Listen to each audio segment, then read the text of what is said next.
श्रीराम द्वादश सर्ग। महाराज दशरथ की चिंता, विलाप, कैकेयी को फटकारना, समझाना और उससे वैसा वर न मांगने के लिए अनुरोध करना। कैकेयी का यह कठोर वचन सुनकर महाराज दशरथ को बड़ी चिंता हुई। वे एक मुहूर्त तक अत्यंत संताप करते रहे। उन्होंने सोचा, क्या दिन में ही यह मुझे स्वप्न दिखाई दे रहा है अथवा मेरे चित्त का मोह है, या किसी भूत ग्रह आदि के आवेश से चित्त में विकलता आ गई है, या आदि व्याधि के कारण यह कोई मन का ही उपद्रव है। यही सोचते हुए उन्हें अपने भ्रम के कारण का पता नहीं लगा। उस समय राजा को मूर्छित कर देने वाला महान दुख प्राप्त हुआ। तत्पश्चात होश में आने पर कैकेयी की बात को याद करके उन्हें पुनः संताप होने लगा।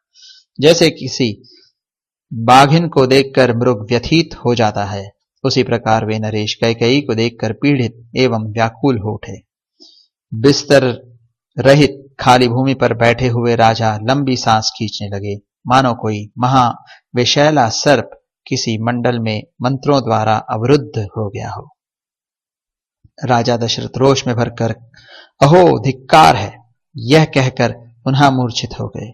शोक के कारण उनकी चेतना लुप्त सी हो गई। बहुत देर के बाद जब उन्हें फिर चेत हुआ, तब वे नरेश अत्यंत दुखी होकर कैकेयी को अपने तेज से दग्ध सी करते हुए क्रोधपूर्वक उसे बोले, दयाहीन दुराचारिणी कैकेयी, तू इस कुल का विनाश करने वाली डायन है। पापिनी, बता, मैंने अथवा श्री राम ने तेरा क्या बिगाड़ा है?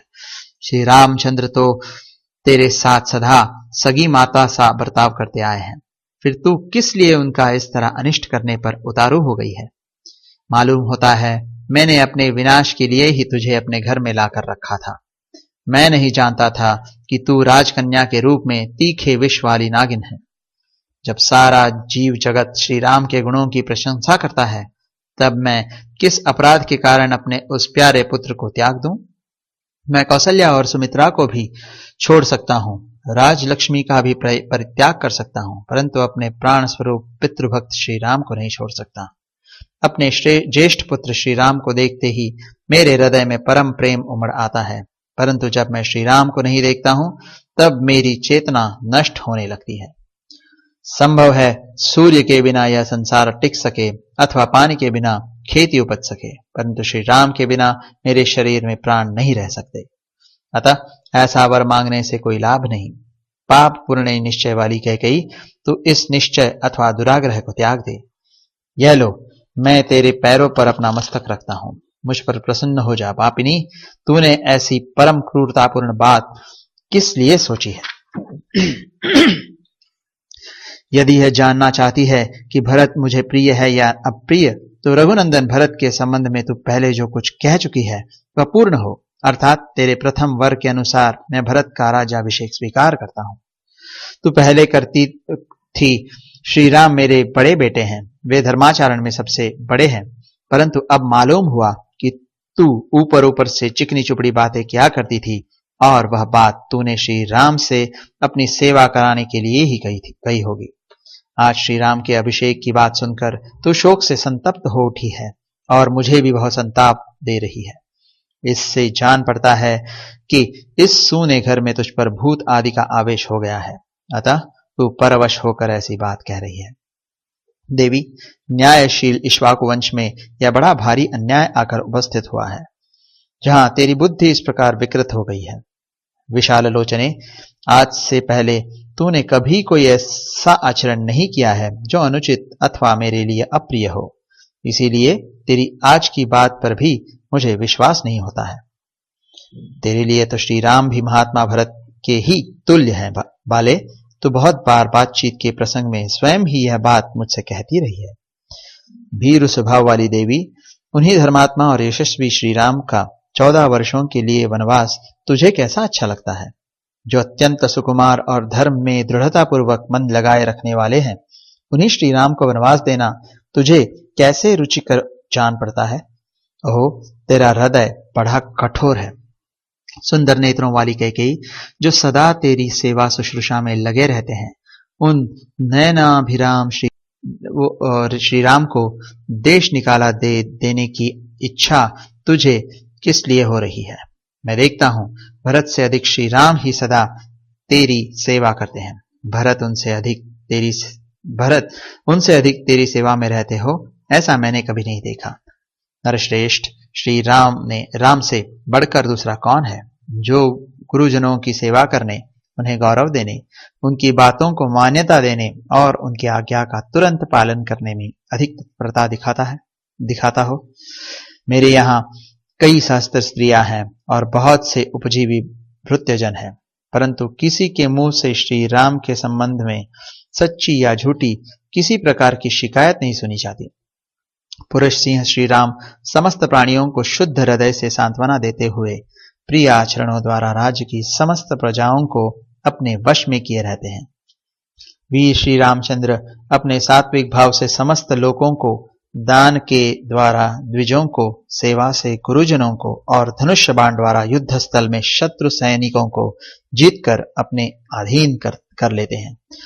सत्य, दान, तप, त्याग, मित्रता, पवित्रता, सरलता, विद्या और गुरु शुश्रूषा, ये सभी गुण श्री राम में स्थिर रूप से रहते हैं। देवी, महर्षियों के समान तेजस्वी उन सीधे साधे देवतुल्य श्री राम का तो क्यों अनिष्ट करना चाहती है? श्री राम सब लोगों से प्रिय बोलते हैं। उन्होंने कभी किसी को अप्रिय वचन कहा हो, ऐसा मुझे याद नहीं पड़ता। ऐसे सर्वप्रिय राम से मैं तेरे लिए अप्रिय बात कैसे कहूंगा? जिनमें क्षमा, तप, त्याग, सत्य, धर्म, कृतज्ञता और समस्त जीवों के प्रति दया भरी हुई है, उन श्री राम के बिना मेरी क्या गति होगी? कैकेयी, मैं बूढ़ा हूं, मौत के किनारे बैठा हूं, मेरी अवस्था शोचनीय हो रही है और मैं दीन भाव से तेरे सामने गिड़गिड़ा रहा हूं। तुझे मुझ पर दया करनी चाहिए। समुद्र पर्यंत पृथ्वी पर जो कुछ मिल सकता है वह सब मैं तुझे दूंगा, परंतु तू ऐसे दुराग्रह में न पड़ जो मुझे मौत के मुंह में ढकेलने वाला हो। कैकेयी नंदिनी, मैं हाथ जोड़ता हूं और तेरे पैरों पड़ता हूं, तो श्री राम को शरण दे, जिससे यहां मुझे पाप न लगे। महाराज दशरथ इस प्रकार दुख से संतप्त होकर विलाप कर रहे थे। उनकी चेतना बार बार लुप्त हो जाती थी। उनके मस्तिष्क में चक्कर आ रहा था और वे शोकमग्न हो उस शोक सागर से शीघ्र पार होने के लिए बारंबार अनुनय विनय कर रहे थे। तो भी कैकेयी का हृदय नहीं पिघला। वह और भी भीषण रूप धारण करके अत्यंत कठोर वाणी में उन्हें इस प्रकार उत्तर देने लगी। राजन, यदि 2 वरदान देकर आप फिर उनके लिए पश्चाताप करते हैं तो वीर नरेश्वर, इस भूमंडल में आप अपनी धार्मिकता का ढिंढोरा कैसे पीट सकेंगे? धर्म के ज्ञाता महाराज, जब बहुत से राजर्षि एकत्र होकर आपके साथ मुझे दिए हुए वरदान के विषय में बातचीत करेंगे, उस समय वहां आप उन्हें क्या उत्तर देंगे? यही कहेंगे ना कि जिसके प्रसाद से मैं जीवित हूं, जिसने बहुत बड़े संकट से मेरी रक्षा की, उसी कैकेयी को वर देने के लिए की हुई प्रतिज्ञा मैंने झूठी कर दी। महाराज, आज ही वरदान देकर यदि आप फिर उससे विपरीत बात कहेंगे तो आपके कुल के राजाओं के माथे कलंक का टीका लगाएंगे। राजा शैब्य ने बाज और कबूतर के झगड़े में कबूतर के प्राण बचाने की प्रतिज्ञा को पूर्ण करने के लिए बाज नामक पक्षी को अपने शरीर का मांस काटकर दे दिया था। इसी तरह राजा अलर्क ने एक अंधे ब्राह्मण को अपने दोनों नेत्रों का दान करके परम उत्तम गति प्राप्त की थी। समुद्र ने देवताओं के समक्ष अपनी नियत सीमा को न लांघने की प्रतिज्ञा की थी, सो अब तक वह उसका उल्लंघन नहीं करता है। आप भी पूर्ववर्ती महापुरुषों के बर्ताव को सदा ध्यान में रखकर अपनी प्रतिज्ञा झूठी न करें। परंतु आप मेरी बात क्यों सुनेंगे? दुर्बुद्धि नरेश, आप तो धर्म को तिलांजलि देकर श्री राम को राज्य पर अभिषिक्त करके रानी कौशल्या के साथ सदा मौज उड़ाना चाहते हैं। अब धर्म हो या अधर्म, झूठ हो या सच, जिस बात के लिए आपने मुझसे प्रतिज्ञा कर ली है, उसमें कोई परिवर्तन नहीं आ सकता। यदि श्री राम का राज्याभिषेक होगा तो मैं आपके सामने आपके देखते देखते आज ही बहुत सा विष पीकर मर जाऊंगी। यदि मैं एक दिन भी राम माता कौशल्या को राजमाता होने के नाते दूसरे लोगों से अपने को हाथ जोड़वाती देख लूंगी तो उस समय मैं अपने लिए मर जाना ही अच्छा समझूंगी।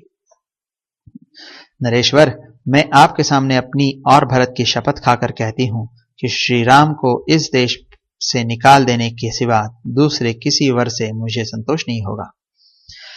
इतना कहकर कैकेयी चुप हो गई। राजा बहुत रोए, गिड़गिड़ाए, किंतु उसने उनकी किसी बात का जवाब नहीं दिया। श्री राम का वनवास हो और भरत का राज्याभिषेक कैकेयी के मुख से यह परम अमंगलकारी वचन सुनकर राजा की सारी इंद्रियां व्याकुल हो उठी। वे एक मुहूर्त तक कैकेयी से कुछ न बोले। उस अप्रिय वचन बोलने वाली प्यारी रानी की ओर केवल एकटक दृष्टि से देखते रहे। मन को अप्रिय लगने वाली कैकेयी की वह वज्र के समान कठोर तथा दुख शोकमयी वाणी सुनकर राजा को बड़ा दुख हुआ। उनकी सुख शांति छिन गई। देवी कैकेयी के उस घोर निश्चय और किए हुए शपथ की ओर ध्यान जाते ही वे हा राम कहकर लंबी सांसें खींचते हुए कटे वृक्ष की भांति गिर पड़े। उनकी चेतना लुप्त सी हो गई। वे उन्मादग्रस्त से प्रतीत होने लगे। उनकी प्रकृति विपरीत सी हो गई। वे रोगी से जान पड़ते थे। इस प्रकार भूपाल दशरथ मंत्र से जिनका तेज हर लिया हो उस सर्प के समान निश्चेष्ट हो गए। तदनंतर उन्होंने दीन और आतुर वाणी में कैकेयी से इस प्रकार कहा, अरे तुझे अनर्थ ही अर्थ सा प्रतीत हो रहा है। किसने तुझे इसका उपदेश दिया है? जान पड़ता है तेरा चित्त किसी भूत के आवेश से दूषित हो गया है। पिशाचग्रस्त नारी की भांति मेरे सामने ऐसी बातें कहती हुई तू लज्जित क्यों नहीं होती? मुझे पहले इस बात का पता नहीं था कि तेरा यह कुलांगनोचित शील इस तरह नष्ट हो गया है। बालावस्था में जो तेरा शील था उसे इस समय मैं विपरीत सा देख रहा हूं। तुझे किस बात का भय हो गया है जो इस तरह का वर मांगती है? भरत राज सिंहासन पर बैठे और श्री राम वन में रहे, यही तू मांग रही है। यह बड़ा असत्य तथा ओछा विचार है। तू अब भी इससे विरत हो जा। क्रूर स्वभाव और पापपूर्ण विचार वाली नीच दुराचारिणी यदि अपने पति का, सारे जगत का और भरत का भी प्रिय करना चाहती है तो इस दूषित संकल्प को त्याग दे। तू मुझमें या श्रीराम में कौन सा दुखदायक या अप्रिय बर्ताव देख रही है कि ऐसा नीच कर्म करने पर उतारू हो गई है? श्रीराम के बिना भरत किसी तरह राज लेना स्वीकार नहीं करेंगे, क्योंकि मेरी समझ में धर्म पालन की दृष्टि से भरत श्रीराम से भी बढ़े चढ़े हैं। श्रीराम से यह कह देने पर कि तुम वन को जाओ, जब उनके मुख की कांति राहुग्रस्त चंद्रमा की भांति फीकी पड़ जाएगी, उस समय मैं कैसे उनके उस उदास मुख की ओर देख सकूंगा? मैंने श्रीराम के अभिषेक का निश्चय सुहृदों के साथ विचार करके किया है। मेरी यह बुद्धि शुभ कर्म में प्रवृत्त हुई है। अब मैं इसे शत्रुओं द्वारा पराजित हुई सेना की भांति पलटी हुई कैसे देखूंगा? नाना दिशाओं से आए हुए राजा लोग मुझे लक्ष्य करके खेदपूर्वक कहेंगे कि इस मूढ़ इक्ष्वाकुवंशी राजा ने कैसे दीर्घ काल तक इस राज्य का पालन किया है। जब बहुत से बहुश्रुत गुणवान एवं वृद्ध पुरुष आकर मुझसे पूछेंगे कि श्रीराम कहाँ है, तब मैं उनसे कैसे यह कहूंगा कि कैकेयी के दबाव देने पर मैंने अपने बेटे को घर से निकाल दिया। यदि कहूं कि श्रीराम को वनवास देकर मैंने सत्य का पालन किया है, तो इसके पहले जो उन्हें राज्य देने की बात कह चुका हूं वह असत्य हो जाएगी। यदि राम वन को चले गए तो कौसल्या मुझे क्या कहेगी? उसका ऐसा महान अपकार करके मैं उसे क्या उत्तर दूंगा? हाय, जिसका पुत्र मुझे सबसे अधिक प्रिय है, वह प्रिय वचन बोलने वाली कौसल्या जब जब दासी, सखी, पत्नी, बहन और माता की भांति मेरा प्रिय करने की इच्छा से मेरी सेवा में उपस्थित होती थी, तब तब उस सत्कार पाने योग्य देवी का भी मैंने तेरे ही कारण कभी सत्कार नहीं किया। तेरे साथ जो मैंने इतना अच्छा बर्ताव किया वह याद आकर इस समय मुझे उसी प्रकार संताप दे रहा है जैसे अपथ्य हानिकारक व्यंजनों से युक्त खाया हुआ अन्न किसी रोगी को कष्ट देता है।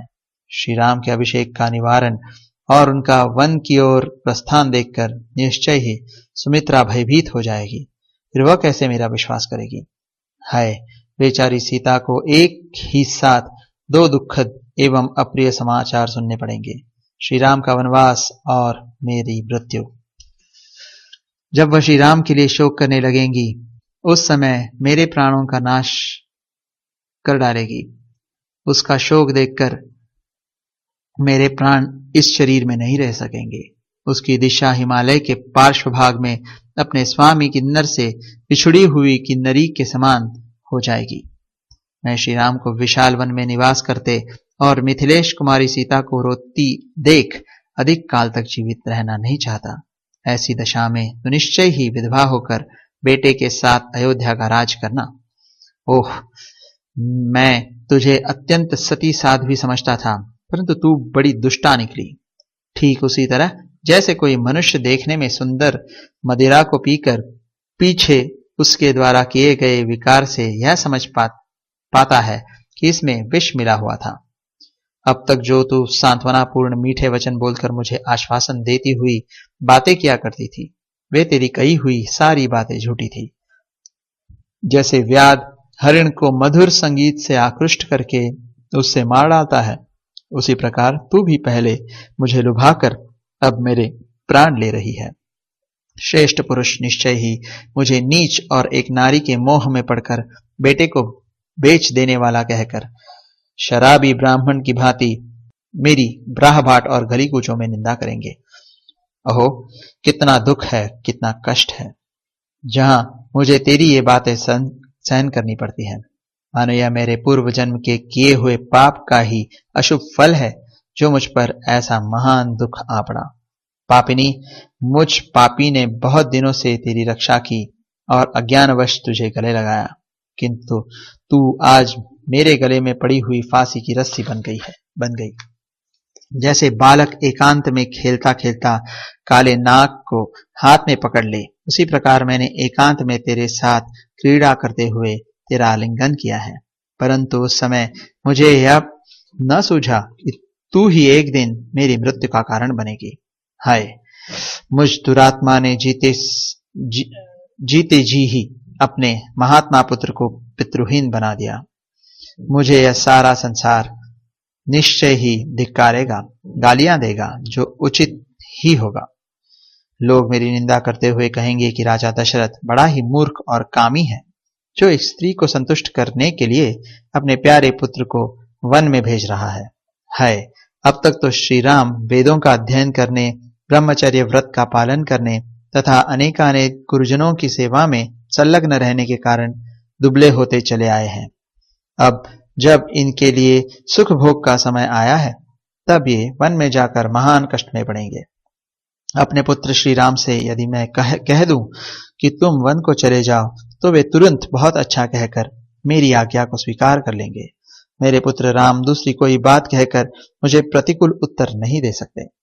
यदि मेरे वन जाने की आज्ञा दे देने पर भी श्री रामचंद्र उसके विपरीत करते, वन में नहीं जाते, तो वही मेरे लिए प्रिय कार्य होगा, परंतु मेरा बेटा ऐसा नहीं कर सकता।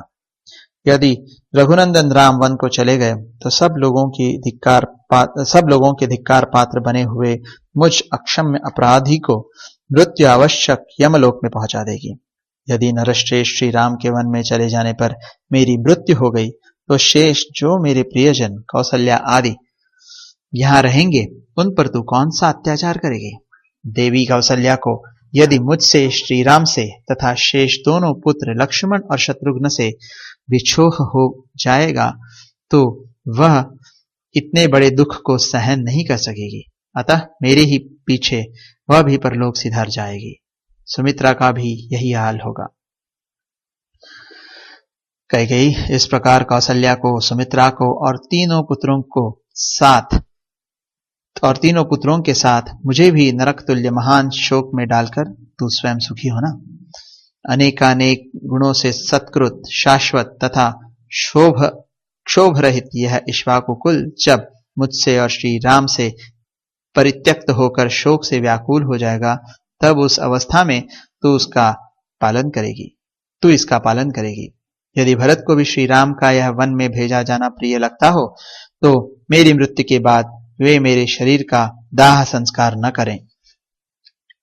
पुरुष शिरोमणि श्री राम के वन गमन के पश्चात मेरी मृत्यु हो जाने पर अब विधवा होकर तू बेटे के साथ अयोध्या का राज करेगी। राजकुमारी, तू मेरे दुर्भाग्य से मेरे घर में आकर बस गई। तेरे कारण संसार में पापाचारी की भांति मुझे निश्चय ही अनुपम अपयश, तिरस्कार और समस्त प्राणियों से अवहेलना प्राप्त होगी। मेरे पुत्र सामर्थ्यशाली राम बारंबार रथों, हाथियों और घोड़ों से यात्रा किया करते थे। वे ही अब उस विशाल वन में पैदल कैसे चलेंगे? भोजन के समय जिनके लिए कुंडलधारी रसोइये प्रसन्न होकर पहले मैं बनाऊंगा ऐसा कहते हुए खाने पीने की वस्तुएं तैयार करते थे, वे ही मेरे पुत्र रामचंद्र वन में कसैले, तिक्त और कड़वे फलों का आहार करते हुए किस तरह निर्वाह करेंगे? जो सदा बहुमूल्य वस्त्र पहना करते थे और जिनका चिरकाल से सुख में ही समय बीता है, वे ही श्री राम वन में गेरुए वस्त्र पहनकर कैसे रह सकेंगे? श्री राम का वनगमन और भरत का अभिषेक, ऐसा कठोर वाक्य तूने किसकी प्रेरणा से अपने मुंह से निकाला है? स्त्रियों को धिक्कार है, क्योंकि वे शठ और स्वार्थपरायण होती हैं। परंतु मैं सारी स्त्रियों के लिए ऐसा नहीं कह सकता, केवल भरत की माता की ही निंदा करता हूं। अनर्थ में ही अर्थ बुद्धि रखने वाली क्रूर कैकेयी, तू मुझे संताप देने के लिए ही इस घर में बसाई गई है। अरे, मेरे कारण तू अपना कौन सा अप्रिय होता देख रही है, अथवा सबका निरंतर हित करने वाले श्री राम में ही तुझे कौन सी बुराई दिखाई देती है? श्री राम को संकट के समुद्र में डूबा हुआ देखकर तो पिता अपने पुत्रों को त्याग देंगे, अनुरागिणी स्त्रियां भी अपने पतियों को त्याग देंगी। इस प्रकार यह सारा जगत ही कुपित विपरीत व्यवहार करने वाला हो जाएगा। देव कुमार के समान कमनीय रूप वाले अपने पुत्र श्री राम को जब वस्त्र और आभूषणों से विभूषित होकर सामने आते देखता हूं तो नेत्रों से उसकी शोभा निहार कर नहाल हो जाता हूं। उन्हें देखकर ऐसा जान पड़ता है कि मानो मैं फिर जवान हो गया। कदाचित सूर्य के बिना भी संसार का काम चल जाए, वज्रधारी इंद्र के वर्षा न करने पर भी प्राणियों का जीवन सुरक्षित रह जाए, परंतु राम को यहां से वन की ओर जाते देखकर कोई भी जीवित नहीं रह सकता, मेरी ऐसी धारणा है। अरे, तू मेरा विनाश चाहने वाली, अहित करने वाली और शत्रु रूप है। जैसे कोई अपनी ही मृत्यु को घर में स्थान दे दे, उसी प्रकार मैंने तुझे घर में बसा लिया है। खेद की बात है कि मैंने मोहवश तुझ महान विषैली नागिन को चिरकाल से अपने अंग में धारण कर रखा है, इसीलिए आज मैं मारा गया। मुझसे श्री राम और लक्ष्मण से हीन होकर भरत समस्त बांधवों का विनाश करके तेरे साथ इस नगर तथा राष्ट्र का शासन करे तथा तू मेरे शत्रुओं का हर्ष बढ़ाने वाली हो। क्रूरता पूर्ण बर्ताव करने वाली कैकेयी, तू संकट में पड़े हुए पर प्रहार कर रही है। अरे, जब तू दुराग्रह पूर्वक आज ऐसी कठोर बातें मुंह से निकालती है, उस समय तेरे दांतों के हजारों टुकड़े होकर मुंह से नीचे क्यों नहीं गिर जाते? श्री राम कभी किसी के कोई अहितकारक या अप्रिय वचन नहीं करते हैं। वे कटु वचन बोलना जानते ही नहीं है। उनका अपने गुणों के कारण सदा सर्वदा सम्मान होता है। उन्हीं मनोहर वचन बोलने वाले श्री राम में तू दोष कैसे बता रही है? क्योंकि वनवास उसी को दिया जाता है जिसके बहुत से दोष सिद्ध हो चुके हों। हो कैकेयी राज के कुल की जीती जागती कलंक, तू चाहे ग्लानी में डूब जा अथवा आग में जलकर खाक हो जा, या विष खाकर प्राण दे अथवा पृथ्वी में हजारों दरारें बनाकर उसी में समा जा, परंतु मेरा अहित करने वाली तेरी यह अत्यंत कठोर बात मैं कदापि नहीं मानूंगा। तू छुरे के समान घात करने वाली है। बातें तो मीठी मीठी करती है, परंतु वे सदा झूठी और सद्भावना से रहित होती हैं। तेरे हृदय का भाव अत्यंत दूषित है तथा तू अपने कुल का भी नाश करने वाली है। इतना ही नहीं, तू प्राणों सहित मेरे हृदय को भी जलाकर भस्म कर डालना चाहती है। इसीलिए मेरे मन को नहीं भाती है। तुझ पापिनी का जीवित रहना मैं नहीं सह सकता। देवी, अपने बेटे श्री राम के बिना मेरा जीवन नहीं रह सकता, फिर कहां से सुख हो सकता है? आत्मज्ञ पुरुषों को भी अपने पुत्र से बिछोह हो जाने पर कैसे चैन मिल सकता है। अतः तू मेरा अहित न करे। मैं तेरे पैर छूता हूं, तू मुझ पर प्रसन्न हो जा। इस प्रकार महाराज दशरथ मर्यादा का उल्लंघन करने वाली उस हठीली स्त्री के वश में पड़कर अनाथ की भांति विलाप कर रहे थे। वे देवी कैकेयी के फैलाए हुए दोनों चरणों को छूना चाहते थे, परंतु उन्हें न पाकर बीच में ही मूर्छित होकर गिर पड़े। ठीक उसी तरह जैसे कोई रोगी किसी वस्तु को छूना चाहता है, किंतु दुर्बलता के कारण वहां तक न पहुंचकर बीच में ही अचेत होकर गिर जाता है। इस प्रकार श्री वाल्मीकि निर्मित आर्ष रामायण आदि काव्य के अयोध्या कांड में 12वां सर्ग पूरा हुआ।